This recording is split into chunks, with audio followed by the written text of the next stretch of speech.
Hello student, welcome again बेटा। अच्छा, आज हम जा रहे हैं नेक्स्ट लेक्चर पे जो कि है न्यूटन लॉज ऑफ मोशन। अच्छा, मैट्रिक क्लास के आप यहाँ से फिजिक्स से पढ़ गए हैं कि भाई न्यूटन के 3 लॉज हैं, first law, second law, third law. First law ये कहता है बिला बिला, सेकंड लॉ भी ये कहता है, थर्ड लॉ है ये बात खत्म, ये वो है ना। पर इसको हम थोड़ा टेक्निकली पढ़ेंगे इधर, तो प्लीज आप इस चीज को बड़े गौर से बड़े सिंपल तरीके से समझेंगे, ठीक है ना। अच्छा, पहला फर्स्ट लॉ के हिसाब से यही कहा जाता है जो आपने मैट्रिक क्लास से पढ़ा हुआ, पहले वो मैं बता दूं कि any body in rest will remain in rest. अच्छा, कोई भी बॉडी अगर रेस्ट में रुकी हुई है एक जगह पे, वहां पे है, तो it will be remain in rest. या फिर और अ बॉडी इन मोशन, अगर कोई बॉडी मूव कर रही है then it will continue to move. A body in motion will continue to move कब तक? Until unbalanced force is not applied. ठीक है, जब तक आप इसको डिस्टर्ब नहीं करेंगे, until unbalanced force is not applied, जब तक आप उसको डिस्टर्ब नहीं करेंगे तो body remain in rest will remain in rest. इसका मतलब है इस लॉ के दो हिस्से हैं। पहला वाला हिस्सा आप सिंपली कह सकते हैं स्टेट के बारे में बताता है, स्टैटिक इक्विलिब्रियम के बारे में बताता है या रेस्ट के हिसाब से बताता है, और जो दूसरा है ना वो मोशन के हिसाब से। पर जो अहम चीज है वो ये कि यूनिफॉर्म मोशन, क्योंकि आप सिंपल सी बात कर रहे हैं कि बॉडी के ऊपर फोर्स नहीं लगे, इसका मतलब है अंडरस्टूड है जो मोशन होगी कौन सी कहलाएगी बेटा? That would be uniform motion. In other words हम ये भी कह सकते हैं कि न्यूटन का जो फासला है ना, इसको हम ये भी कह सकते हैं, this one is also called as law of equilibrium. आप इसको इक्विलिब्रियम लॉ भी कह सकते हैं, ठीक है ना। अच्छा, दो हिस्से हैं ना, तो इनको हम थोड़ा एग्जाम्पल पॉइंट ऑफ व्यू पे देखना चाहते हैं। आप प्लीज इस चीज को थोड़ा गौर से समझेंगे। अच्छा, मिसाल की तौर पे एक ऑब्जेक्ट है जो कि रेस्ट में पड़ा हुआ है, ठीक है ना। अगर देखा जाए तो इस ऑब्जेक्ट के ऊपर दो फोर्स लग रहे हैं। अच्छा, एक ऑब्जेक्ट के ऊपर जमीन का फोर्स है जो कि वेट कहलाता है। ये वेट बॉडी का फोर्स नहीं है, ग्रेविटेशनल फोर्स। वेट हम किसको कहते हैं? The force of earth. और एक फोर्स वो है जो ये सरफेस लगा रही है, और जो सरफेस का फोर्स होता है ना उसको हम कहते हैं नॉर्मल रिएक्शन। इसको नॉर्मल फोर्स भी कहते हैं, इसको रिएक्शन फोर्स भी कहते हैं। अच्छा, मैथमेटिकली दोनों के दोनों आपस में इक्वल और अपोजिट होंगे, और अगर इक्वल अपोजिट होंगे तो इन दोनों का जो सम ऑफ ऑल द फोर्सेस है वो क्या रहेगा? जीरो। जब कोई भी फोर्स जीरो होगा या sum of all the force acting on body zero, तो body in rest it will remain in rest. और ध्यान में रखें, कोई भी चीज जब रेस्ट में होती है ना, this is only because of Newton first law, not third law. ये थर्ड लॉ नहीं है, ये एक्शन रिएक्शन नहीं है, क्योंकि ये दो फोर्सेस एक ही बॉडी पे लग रहे हैं। थर्ड लॉ में क्या होता है आगे हम पढ़ेंगे, पर फिलहाल मैं बोल रहा हूं कि ये दोनों के दोनों फोर्सेस एक ही बॉडी पे लग रहे हैं। और जब भी ऐसा होता है ना, तो Newton first law is well applicable. तो पहला एग्जांपल रेस्ट के हिसाब से आप इस तरह से कह सकते हैं। चलो, यूनिफॉर्म मोशन में अगर कोई बॉडी है तो it will continue to move. अब हम थोड़ा इसको देख लेते हैं। मिसाल की तौर पे ये एक गाड़ी है, कार है, ठीक है। अच्छा, ये गाड़ी फॉरवर्ड डायरेक्शन में जा रही है मिसाल की तौर पे। इंजन का अपना एक फोर्स होगा, समझ लो ये फोर्स है एफ, जो कि इंजन का अपना फोर्स।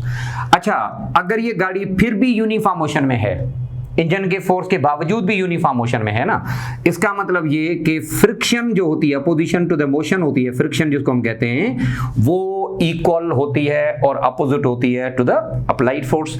अब जब ये दोनों इक्वल और अपोजिट होते हैं तो इनका भी हम कह सकते हैं वेक्टर सम इन दोनों का जीरो होगा।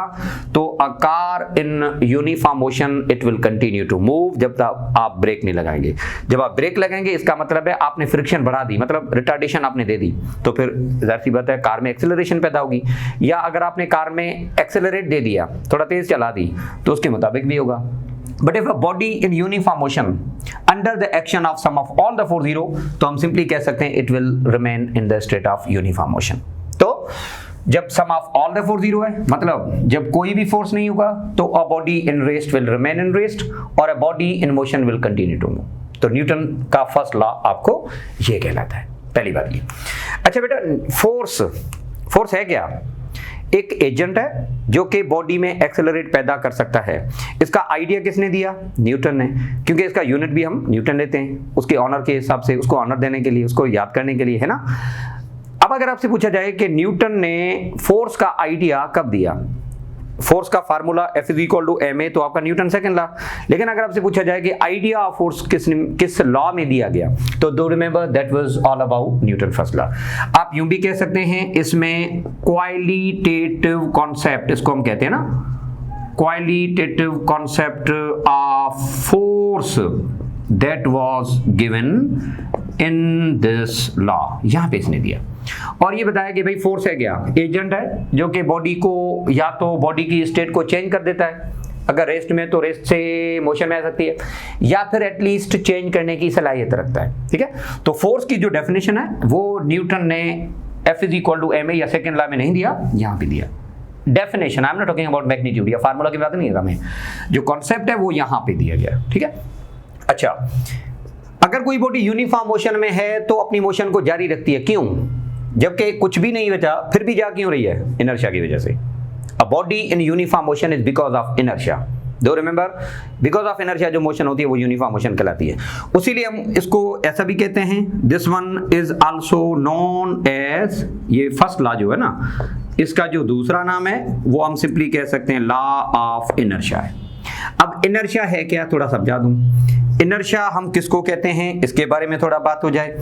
इनर्शिया का सिंपली मतलब है ये एक प्रॉपर्टी है किसी भी मास की, द प्रॉपर्टी ऑफ मास या body by which it opposes any change of state.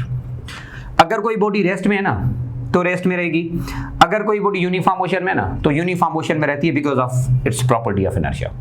अच्छा, इनर्शिया का कॉन्सेप्ट किसने दिया था? अगर आपसे कोई पूछे who was there for concept of inertia, तो डू रिमेंबर ये न्यूटन नहीं था, दैट वाज गैलीलियो।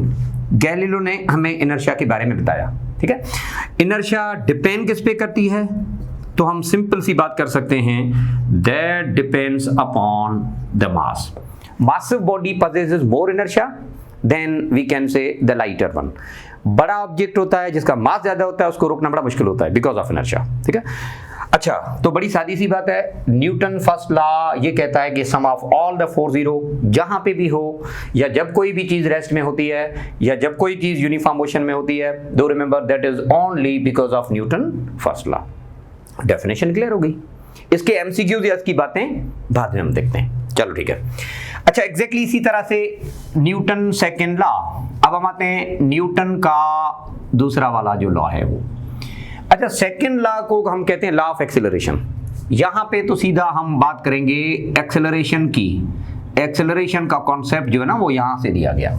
अच्छा, न्यूटन क्या कहता है? यहां पे क्या कह रहा था कि भाई फोर्स नहीं लगाओ तो डिस्टर्ब नहीं होगा, पर यहां पे कह रहा है कि फोर्स लगाओगे तो बहुत कुछ होगा। क्या होगा? पहली बात ये कि जो फोर्स होता है, अप्लाइड फोर्स की मैं बात कर रहा हूं, ये हमेशा की तौर पे क्या पैदा करता है? एक्सेलरेशन पैदा करता है।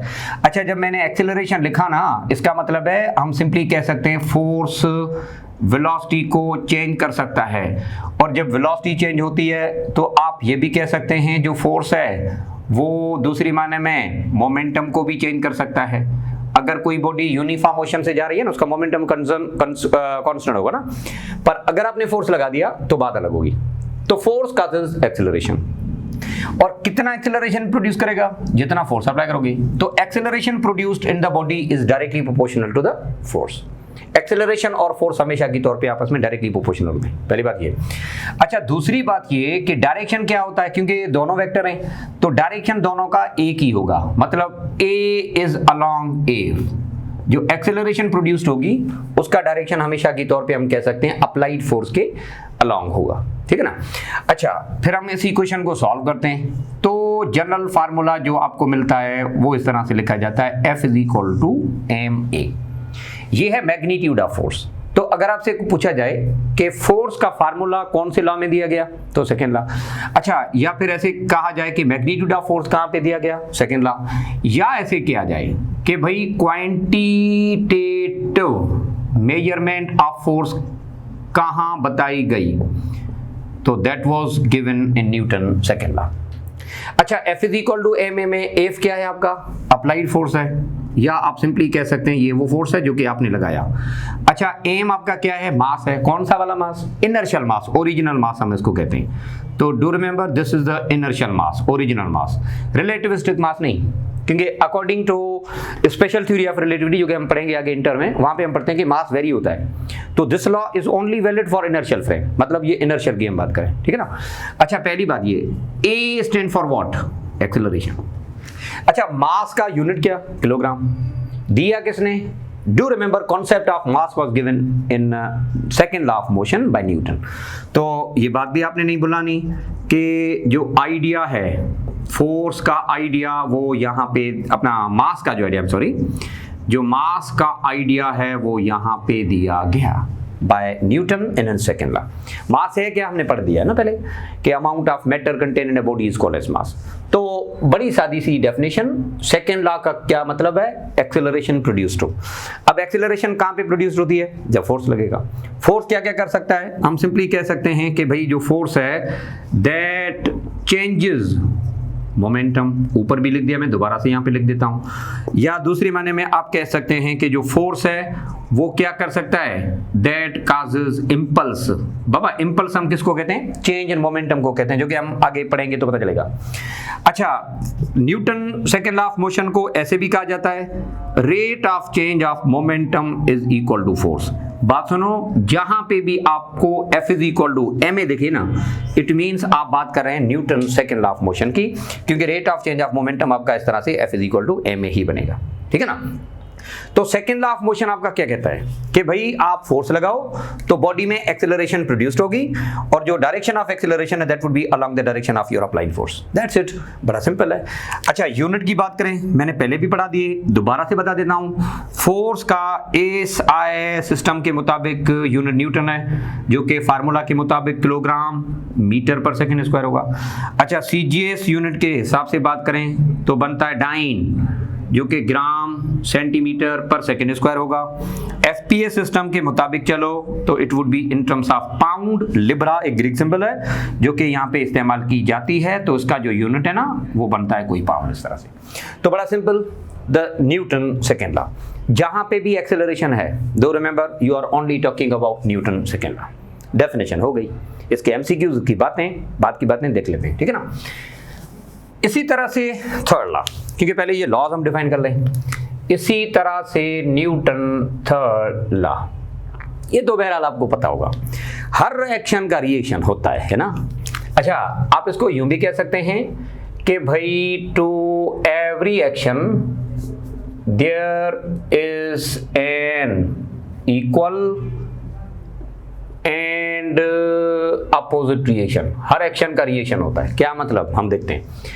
मिसाल के तौर पे एक्शन एक फोर्स है जो आपने किसी बॉडी के ऊपर लगाया, तो एग्जैक्टली उसी वक्त आपको एक रिएक्शन आपके ऊपर लगाया जाता है। अब हम आते हैं इस पे, इसका मतलब बल है क्या, मतबल क्या, ठीक है।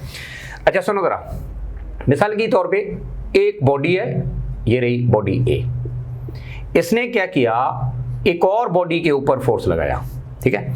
अच्छा, जब इसने फोर्स लगाया वो हम कहते हैं कि भाई force of A on B, मतलब एफ ए बी।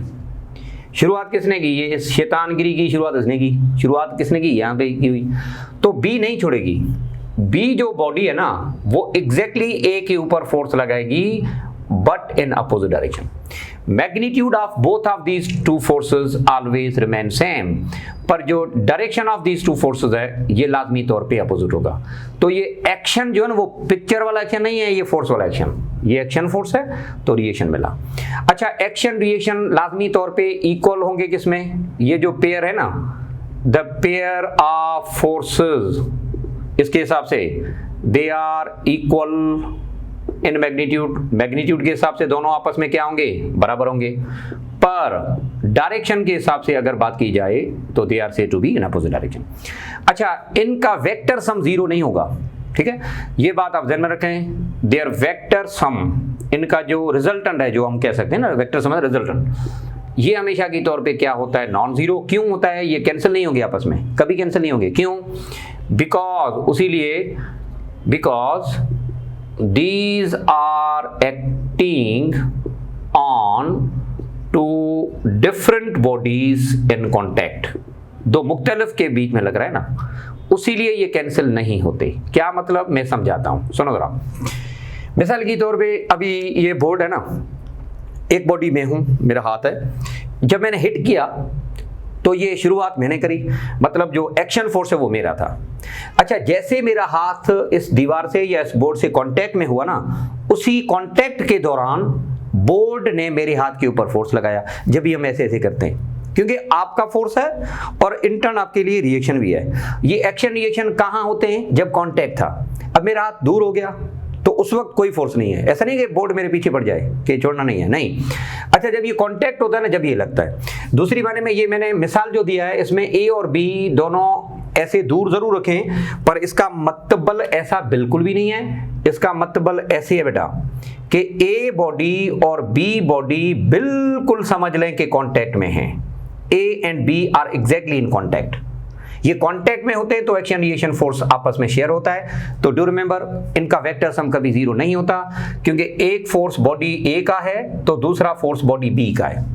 कैंसिल तब होते हैं जब एक के ऊपर लग रहे हो, जैसा कि न्यूटन फर्स्ट लॉ में। इधर देखें थोड़ा, जब हम न्यूटन फर्स्ट लॉ की बात कर रहे थे ना, देखें ना, ये नॉर्मल रिएक्शन और वेट कैंसिल, ये तो कैंसिल हो गए थे सर। क्यों? क्योंकि बॉडी एक है, इसको एक फोर्स इधर लगा रहा है, कोई ग्रेविटेशनल फोर्स जो वेट हम कहते हैं, और इसी के ऊपर दूसरा फोर्स ऊपर है। तो एक बॉडी के ऊपर दो फोर्स है ना, जब एक बॉडी के ऊपर दो होंगे तो कैंसिल होंगे।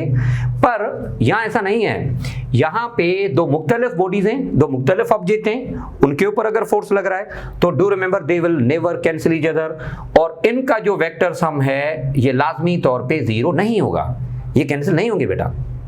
अच्छा, इसका मतलब जब भी कांटेक्ट होता है तो एक्शन रिएक्शन है ही है, अदरवाइज हो ही नहीं सकता। तो हम ये कह सकते हैं न्यूटन थर्ड लॉ बुनियादी तौर पे हमें क्या बताता है, it shows that the forces exist in pair. हमें ये बता रहा है कि भाई जो नेचुरल आपके फोर्सेस हैं ना, ये लाजमी तौर पे पेयर की सूरत में होते हैं। जब आप फोर्स लगाओगे तो डोंट फॉरगेट कि you are also been applied the equal and opposite force as well. आपके ऊपर भी फोर्स इस तरह का लगेगा। तो ये है आपका न्यूटन थर्ड लॉ। एग्जाम्पल बहुत सारे इसमें एग्जाम्पल हैं। मिसाल के तौर पे हम जो चलते हैं न्यूटन थर्ड लॉ, आप अपने पाँव से जमीन को पीछे की तरफ धक्का देते हैं ना, लेकिन फ्रिक्शन आपको उस तरह से अपोजिट करती है, ठीक है। अच्छा, पहला ये स्विमिंग की बात करें, आप पानी को पिछू की तरफ खींचते हैं, लेकिन पानी आपको अपवर्ड कह सकते हैं फॉरवर्ड डायरेक्शन में फिल करता है। जो परिंदे हैं ना, ये भी उड़ते हैं हवा में, जो इनकी बात कर लें आप मिसाइल की बात करें तो बहुत सारे एग्जांपल है। Rocket launched in air, that is also the third law. तो हम सिंपली कह सकते हैं कि एक्शन रिएक्शन की बात जब भी हो, इसका मतलब ये है कि you are talking about Newton third law, ठीक है। तो बड़ा सिंपल है, लेकिन इसके एमसीक्यूज बड़े कमाल के होते हैं। तो अब हम आते हैं इसके एमसीक्यूज पे, ठीक है। आप ये बोर्ड थोड़ा नोट कर लें, शाबाश बेटा।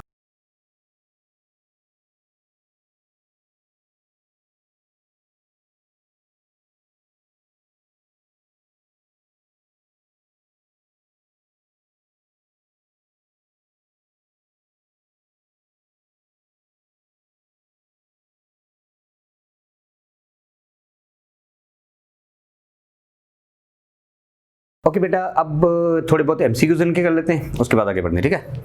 अच्छा, पहला वाला एमसीक्यू जरा देखें, बड़ा सादा लिखा है मैंने ना, अंग्रेजी में लिखा हुआ है, डोंट फॉरगेट।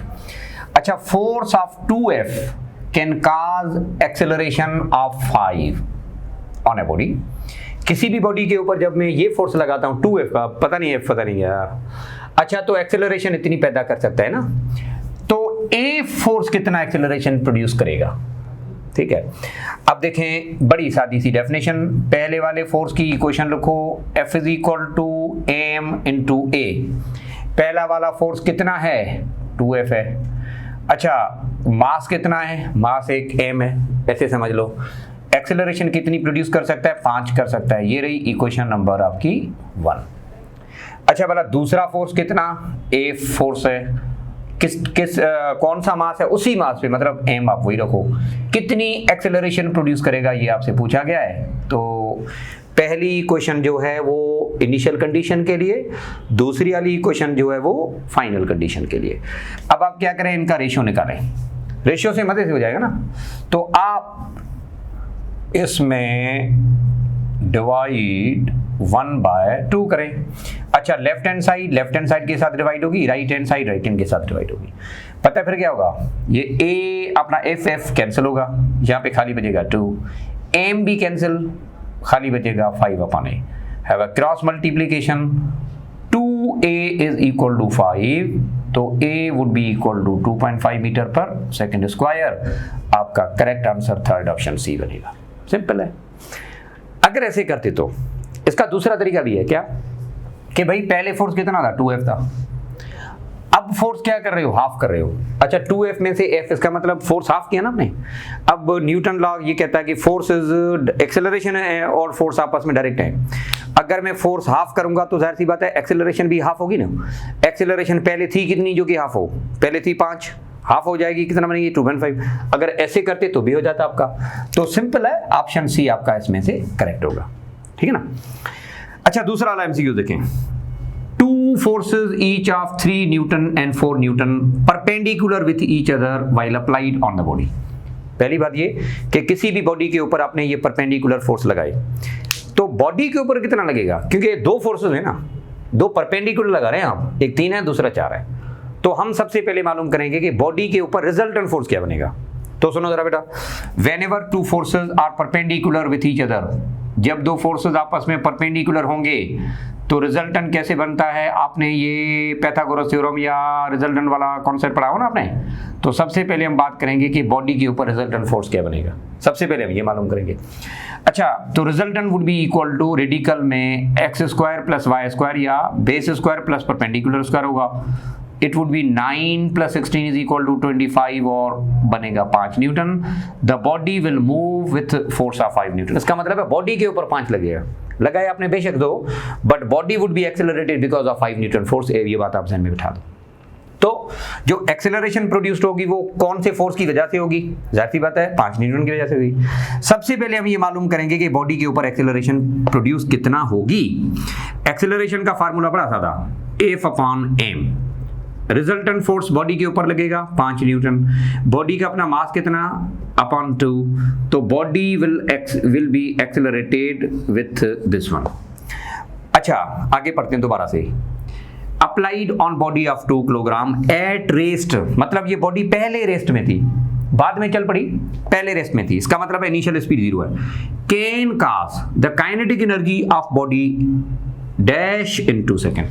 अगर 2 सेकेंड तक हम ये फोर्स लगा रहे हैं तो बता दें काइनेटिक एनर्जी क्या होगी, क्योंकि बॉडी 2 सेकेंड के बाद चल पड़ेगी ना बेटा, रेस्ट में तो पहले थी, अभी ये चल पड़ेगी, तो जाहिर सी बात है काइनेटिक एनर्जी अब आएगी। बता दो वो काइनेटिक एनर्जी कितनी है, ये आपसे पूछा गया है। बड़ा सिंपल है, इनिशियल वेलोसिटी 0 पर फाइनल वेलोसिटी तो है ना, उसी वजह से तो काइनेटिक एनर्जी पैदा हुई। तो सबसे पहले आप वो फाइनल वेलोसिटी मालूम करें। बड़ा सादा है बड़वा, आपको एक्सेलरेशन दी जाए, टाइम आपको दिया जाए, किसी भी इंस्टेंट पे स्पीड क्या होगी उसके लिए हम इक्वेशन नंबर 1 लगाते हैं। तो बड़ा सिंपल है, equation number 1 would be equal to VF is equal to VI + AT, लगा लो, काम हो जाएगा आपका। अच्छा, can you please tell me what is initial speed 0, acceleration क्या है 2.5, टाइम कितना, कितने टाइम के बाद की बात करें, 2 सेकंड के बाद की बात करें, 0 को छोड़ ही दो, 2.5 × 2 कितना बनेगा 5 मीटर पर सेकेंड बॉडी की स्पीड होगी। अब काइनेटिक एनर्जी पूछ रहा है, इनिशियल तो 0 होगी ना क्योंकि बॉडी वाज इन रेस्ट, पर अभी कुछ ना कुछ काइनेटिक एनर्जी होगी क्योंकि अभी इसके बाद कोई ना कोई बहरहाल स्पीड है जो कि फाइनल स्पीड है। अच्छा, जरा वैल्यू पुट करें, 1/2 वही रहा, एम कितना बेटा 2 किलोग्राम।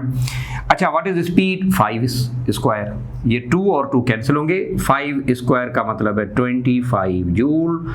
तो आप सिंपली कह सकते हैं the kinetic energy possess in that body is said to be 25 joule. Correct answer आपका 20 जूल।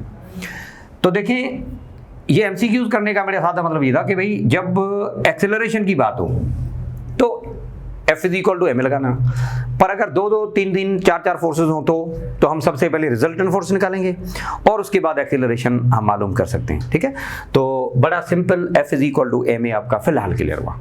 अब हम आते हैं न्यूटन थर्ड लॉ में, या न्यूटन थर्ड लॉ और न्यूटन सेकेंड लॉ, दोनों का अगर कलेक्टिव एमसीक्यूज हो तो उसको हम किस तरह से देखेंगे।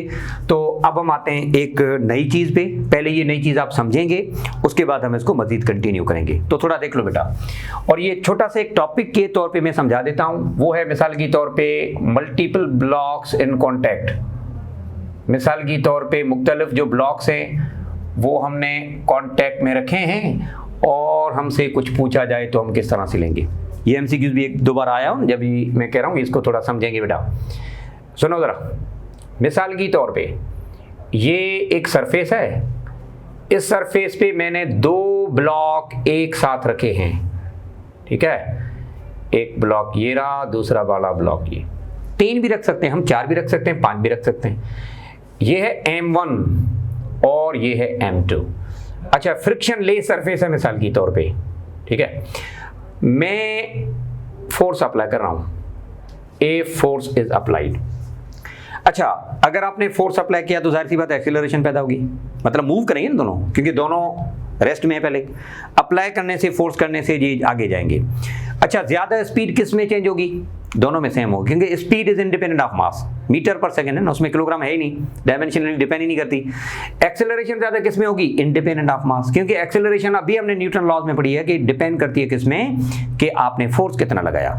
अगर ये फोर्स पूरे सिस्टम के ऊपर लगाया, आपका अप्लाइड फोर्स पूरे सिस्टम में है ना, तो ये पूरा का पूरा सिस्टम सेम एक्सेलरेशन के साथ मूव करेगा। और जो नेट एक्सेलरेशन कितनी होगी, जो नेट फोर्स कितना है, नेट फोर्स वो ये जो आपने अप्लाई किया, डिवाइडेड बाय नेट मास कितना है, रिजल्टेंट मास कितना है, दो बात यहां पे मासेस है ना, तो ये बनेगा आपका नेट एक्सेलरेशन। पहली और अहम चीज यहां पे ये है कि जो नेट एक्सेलरेशन होगी that would be constant for both masses. दोनों में नेट एक्सेलरेशन सेम बनेगी, पर हर किसी के ऊपर फोर्स अलग लगेगा। क्या मतलब, आपने M1 के ऊपर लगाया ना, तो M1 एक्सेलरेशन उसी में वही होगी जो इसी में होगी, क्योंकि एक्सेलरेशन मीटर पर सेकंड उसका में होती है, वो तो मास पे डिपेंड नहीं करती। पर जो फोर्स लगेगा आपका अप्लाइड फोर्स तो पूरे सिस्टम के ऊपर है। हाँ, वो अलग बात है कि आपने डायरेक्टली M1 पे लगाया, तो M1 के ऊपर नेट फोर्स कितना लगेगा, क्योंकि एक तो वो है जो आप लगा रहे हैं। आपको ऐसा दिखता है कि सर यही नेट फोर्स है एक, नहीं ऐसा नहीं है, बातें कुछ और हैं। तो चलो उसको हम थोड़ा देखते हैं, और इसको सिंप्लीफाई करने के लिए हम इसका फ्री बॉडी डायग्राम्स बनाएंगे। इसको हम एक्सप्लेन करते हैं by means of free body diagram. अब ये फ्री बॉडी डायग्राम इसका थोड़ा सही तौर पे समझेंगे, मतलब दोनों मासेस को आप अलग करें और दोनों मासेस के ऊपर जो फोर्सेस लगते हैं वो अलग सिंप्लीफाई करें। तो सुनो जरा बेटा, इधर मिसाल की तौर पे सबसे पहले मैं जाता हूं M1 के ऊपर, ठीक है। अच्छा, M1 मैंने अलग से बनाया। सुनो जरा, M1 के ऊपर एक फोर्स वो है जो आपने लगाया, बात आ रही समझ में? ओके। अच्छा, M1 और M2 आपस में कांटेक्ट में भी हैं। Don't forget Newton third law.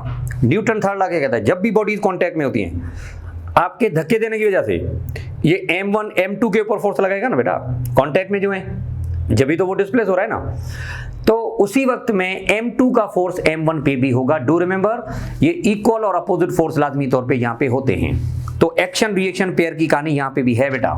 दूसरी माने में ये कह दो कि जो फोर्स M2 लगाएगा M1 के ऊपर, जो फोर्स M2 लगेगा, मिसाल की तौर पे थोड़ा मैं डिफरेंट करूं, वो लगा रहा है, ऐसे समझ लें एफ स्मॉल कह देता हूं, फ्रिक्शन नहीं है ये एफ स्मॉल, तो उसी मैग्नीट्यूड का फोर्स M1 भी लगाएगा इसके ऊपर, ठीक है। और सर ये कैंसिल होंगे? नहीं बाबा, मैंने ऑलरेडी बता दिया है कि न्यूटन थर्ड लॉ के मुताबिक ये कैंसिल नहीं होंगे, इनको सिंप्लीफाई करना पड़ेगा। तो चलो इसको हम सिंप्लीफाई करते हैं। तो M1 के ऊपर एक तो वो फोर्स है जो आपने लगाया, दूसरा फोर्स वो है जो M1 के ऊपर M2 ने लगाया in the form of reaction, in the form of reaction.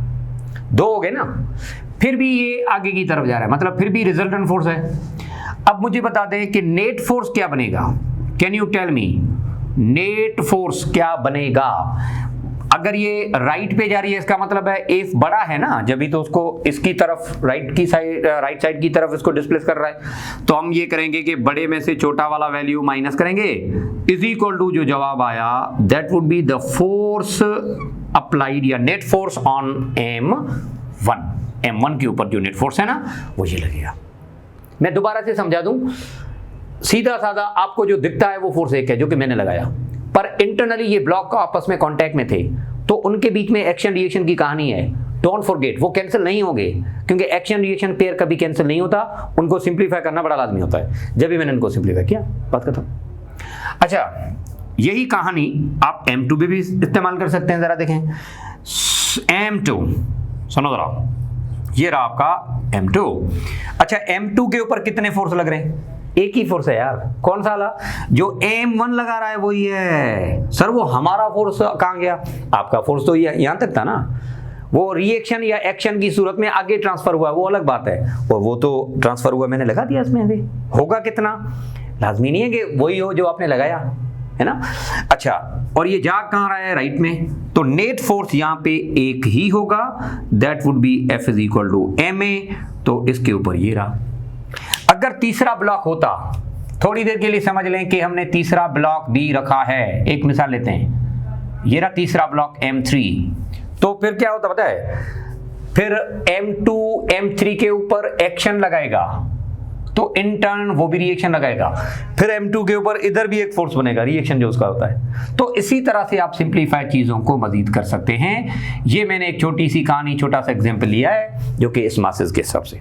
चलो ठीक है, इनको थोड़ा न्यूमेरिकल पॉइंट ऑफ व्यू से हम देखना चाहेंगे। मिसाल के तौर पे मैंने जो फोर्स अप्लाई किया है, the force applied is 10 Newton.